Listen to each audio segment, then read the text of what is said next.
Goeiemôre vriende, hierso aan die begin van 'n nuwe week.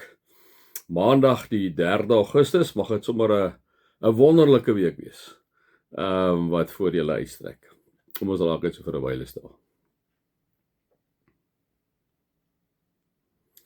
Here, baie dankie vir die voorreg wat ons het om as die kinders so saam te kan wees. Dankie dat ons kan luister na wat U deur die profete, deur die disippels en deur soveel skrywers vir ons kom sê in die woord. Amen. Dit mag daar vir julle genade en vrede en oorvloed wees met julle God ken, Jesus ken en die Heilige Gees ken. Vriende, ons gaan nou aan hierso in Jakobus 3. Ons maak klaar vandag met Jakobus 3. Daai kom sê hierso, julle sal onthou ons het 'n bietjie gepraat oor vers 13. Dit was eers vir die eerste paar verse van hoofstuk 3 was oor die beheersing van die tong waar ons lekker gechat het.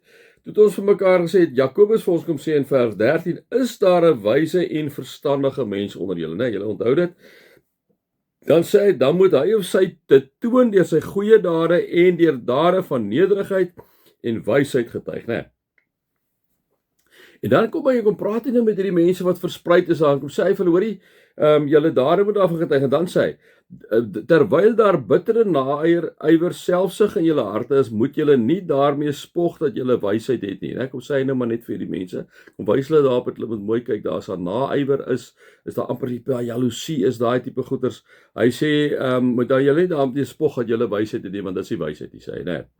Want dan praat julle nie die waarheid nie. Die soort wysheid kom nie van bo nie, né? As dit naaiwer is en al daai tipe goed, dit kom nie, bittere naaiwer en selfsug, dit kom nie uit 'n wyse hart uit nie, né? Dit kom eintlik uit 'n onwyse hart uit. Oomblik as ou begin spog en breek en liewe vriende, dit gaan net oor me en my behoeftetjies wat ek het en wat ek wil doen, dan moet jy maar weet, dit kom nie uit 'n hart van wysheid nie. En dit is wat Jakobus vir sy gehoor kom sê en ook vir jou en vir my vandag. Die soort wysheid kom nie van bo nie, maar is aards, is sinnelik, is demonies, want waar daar naaiwer in selfsug is, né? So waar daar jaloesie is, ek is naaiwerig op hy en ek is jaloers op wat hy wil, en ek is selfsugtig, dit gaan net oor me, daar kom wanorde en allerhande gemeene dade, dit is waar, né? So as jy jaloers is op iemand, naaiwerig gaan oor selfsug, dan wil jy jouself op die podium sit en jy trap op die mense om daar uit te kom, né? Dan sê hy, waar kom daar wanorde en allerhande gemeene dade? Dan sê hy, maar die wysheid wat van bo kom, is allereers sonder bybedoelings, net soos wanneer jy iets vir iemand doen, jy nie 'n hidden agenda nie. Daar is nie bybedoelings nie. So wysheid van bo af, sonder bybedoelings. En verder is dit vredelewend, né? Dit wil altyd vrede nastreef, gaan nie daaroor, want kyk, iemand wat selfsugtig is en naaiwerig is en dit lei tot gemeene dade, daai persoon het nie vredelewendheid in gedagte nie. Hy wil net on top uitkom, hy wil net bo uitkom. Hoe hy daar uitkom, hoe sy daar kom pla glad nie. So daar's niks van vredelewendheid nie, dit gaan net oor me, né?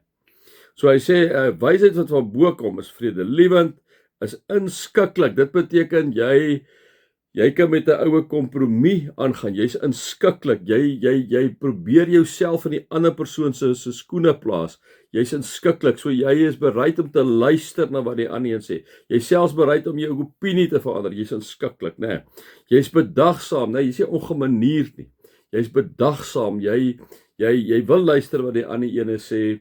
Jy val nie die ander ene in die rede nie, want dit gaan nie net vir jou oor me en me, dit gaan regtig vir jou oor die ander mense, né? Wysheid wat van bo af is vol medelee. Jy kan regtig empatie hê met iemand wat deur 'n swaar tyd gaan. Jy kan regtig empatie hê met iemand wat sy werk verloor het, wat in 'n egskeiding is, wat uit 'n verhouding uit is wat pynlik is, iemand wat siek is, iemand wat emosioneel het mee goed gaan. Jy kan medelee hê. En daar by jou is daar goeie vrugte. Wat is goeie vrugte? Dit is Galasiërs 5:22. Geduld, getrouheid, goedhartigheid, vrede, vreugde, vriendelikheid, liefde, nederigheid, selfbeheersing. Ons kan nog 'n klomp ander goed daar sit, maar dis die vrugte van die Gees, né? So daar's goeie vrugte wat by iemand is wat wysheid wat van bo is onpartydig. Dis iemand wat nie partydig is nie. Is iemand wat nie kant kies nie, né? Daarvan kan ons nou maar is ons taamlik in Suid-Afrika baie bewus van dat mense partydig is, né? Vernaamlik in die politieke arena en ander. Hulle is nie onpartydig nie, hulle is partydig. En dan 'n wysheid wat van bo af kom is opreg. is opreg.